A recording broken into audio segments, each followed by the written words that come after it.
today's video is going to be ramble style. I know that suits like some of you, and some of you prefer if I talk less, but I'm definitely going to be chatting you guys up in this video. I've been seeing a lot of posts in nail groups that I'm in, specifically my nail group, Leah's Nail Tales on Facebook. So if you're not in it, make sure that you join it. It's a lot of beginner techs who are like fresh out of school asking kind of like the same questions over and over again.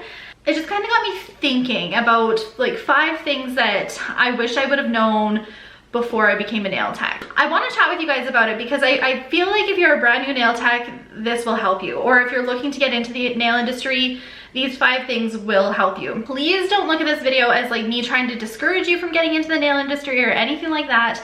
I'm just giving you guys like the honest, full truth of my experience getting into the nail industry. Also, if you are like an experienced tech and you didn't experience these things at all and you don't agree with me on them, I 100% get it. Again, this is just coming from like my perspective. Number 1, clients come and go. When I was like a fresh brand new tech and people wouldn't stick with me very long, or they would come for one appointment and I'd never hear from them again, I took it personally. I thought that there was something wrong with me, something wrong with my nails. And at the beginning there probably was, because beginning techs, you need work, you need practice. But what I've learned throughout the entire course of my career as a nail tech is that clients do come and go. Clients may leave you because they find a different nail tech. Clients may leave you because they don't want nails anymore. Clients may leave you because they're moving. Clients may leave you because they themselves become a nail tech. There's so many different reasons. And even like your longtime clients that have been with you for like many years might decide either to not get nails done anymore, to go try somewhere else. Their best friends started doing nails, they're gonna go see them, they're moving, they wanna take them off because they took up gardening, who freaking knows?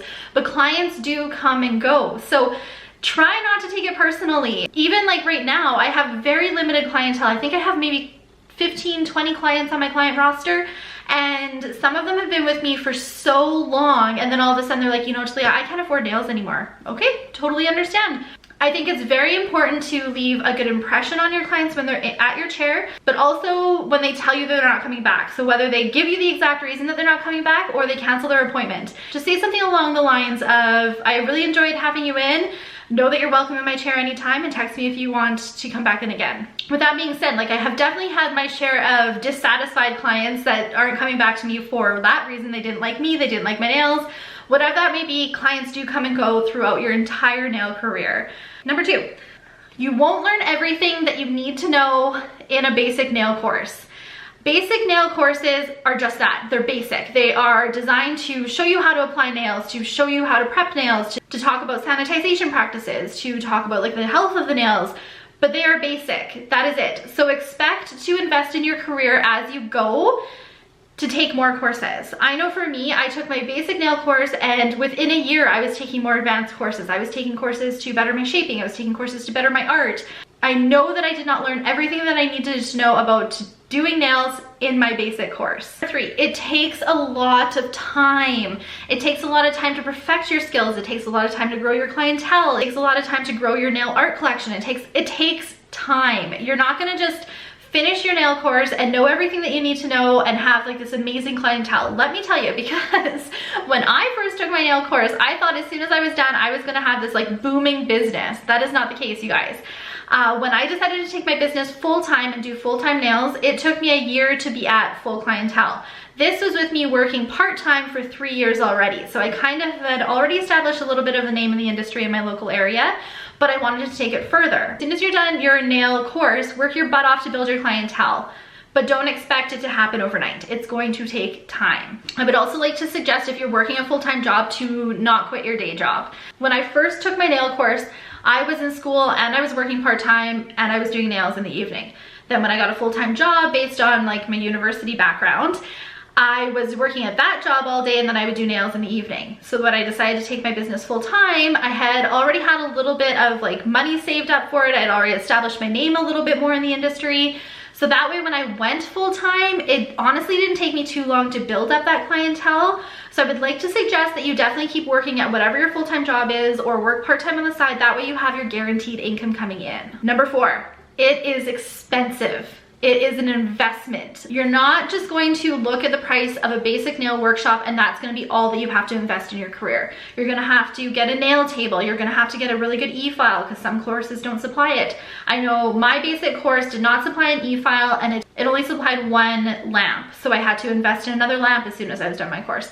You're gonna have to invest in a light for your table. You're gonna have to invest in different colors. And eventually the products that you use in your basic workshop are gonna be done and you're gonna have to buy more products. You're gonna have to buy more files. Definitely expect to invest at least double what you think it's going to be in the beginning. Another thing, your clients are going to want different colors. Nail art is huge right now. I would like to recommend you focus on your shaping and that sort of thing first.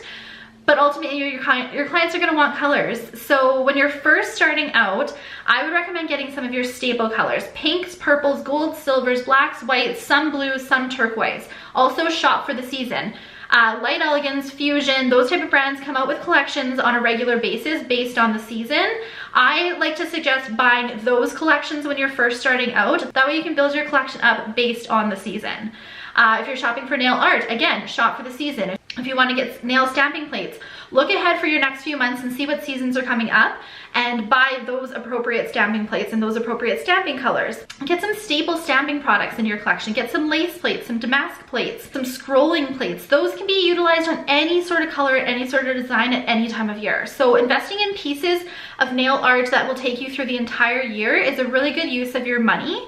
But even just me talking about that sort of stuff right there, that investing in colors and nail art and stamping and all of that, that's thousands of dollars, you guys. It is super, super expensive. Also, I was never a product mixer. Like, I didn't like creating my own colors or mixing colors together to get the right shades. That's just not my jam. For me, I never liked it.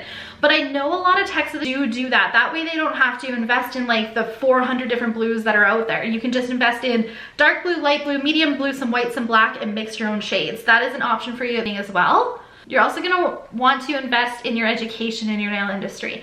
Going back to the point previously, your basic nail course was just that, it was basic. You're gonna wanna invest in how to do different nail art. You're gonna wanna invest in how to improve your shaping, your structure, your lifting, problem clients. You're gonna wanna invest in all those different sort of workshops. Also make sure that you're setting aside money to travel to these different events too. And nail products in themselves are expensive. If you are a certified nail tech, you know how expensive they are. You can save some money by shopping on certain things on like eBay and Wish and Amazon and all that, but at the same time, when it comes to nail products, investing in quality pieces, a quality e-file, a quality lamp, a quality desk table, all of those investments will pay off because they save you time in the end. I've tried a lot of those cheaper things like when I first kind of started, and I'm telling you guys, some of the stuff is really good, don't get me wrong, but some of the stuff just isn't worth it. It's not worth the struggle, it's not worth the time, it's not worth the money. Invest in quality pieces in your nail business, but expect if you're coming into this nail industry, it is expensive. It is an investment in your career. The fifth thing, business knowledge is essential to have a successful nail career. I believe this. I have a business background. I had a business background before I even entered into the nail industry. So I strongly believe that people who have some sort of business training, some sort of business background, some sort of business knowledge succeed more quickly in the nail industry and struggle less than those who do not. I've seen it from different people that I follow. I've seen it from talking to different nail techs. I've seen a lot of people struggle with like how to build your clientele, how to market yourself, how to make investments in your career, what to put your money towards, what to buy and bring into your career. I've seen people that don't understand the business side of that, not understanding those sides of that, and then not succeeding in their nail career and then leaving the nail industry. As much as I say it's good to invest in your product training, definitely consider investing in some business courses. Look at your local college, look online. It is something that I strongly believe is lacking in our basic nail training. In my basic nail training, we rarely touched on the business side. We talked about like professionalism. We didn't talk much about building clientele. We didn't talk much about marketing yourself. So me having a business background, I was able to kind of figure this out, navigate things a little bit more, but I see a lot of people struggle with it in nail groups. And I would like to suggest you to take your mind away from building a nail business and look at building a business in general. Google it, do some research, search on how to market yourself, search on how to use social media. If you're unable to attend workshops, there is so much information on Dr. Google. Take the time, take the energy, take the effort to look into all of that. Don't expect to take a nail course and just know how to build a business right away. Also, building a business is trial and error. Sometimes you might invest in like marketing yourself in a business and it doesn't work. And that is just what happens when you run a business. That goes back to the point of number 4, where I say that it's expensive and an investment. You're going to want to invest in marketing. You're going to want to invest in marketing on social media, on business cards, on signage, on pamphlets, on any sort of that thing. It is an investment in that sense as well on the business side. So I hope that this video helped you guys. It's something that I felt very strongly about when I was reading in different nail groups and seeing a lot of people struggle. I feel like there's so much that is missed in a basic nail workshop. I also feel like people will look at successful nail techs and not know that these were all the type of struggles that they kind of went through at the beginning. So you'll look at it and be like, hey, I want to do that. I want to be like her. I want a career like that. But these are some of the things that I wish that I personally would have known before entering the nail industry. That way I would have had a little bit more knowledge and I would have been able to prepare myself a little bit more. Is there anything you guys would like to add to this? Definitely comment below and let me know. What is something that you wish you would have known before entering the nail industry? I'm super, super curious what you guys have to say about it. Make sure you're following me on all my social media and I'll see you guys in the next video. Bye!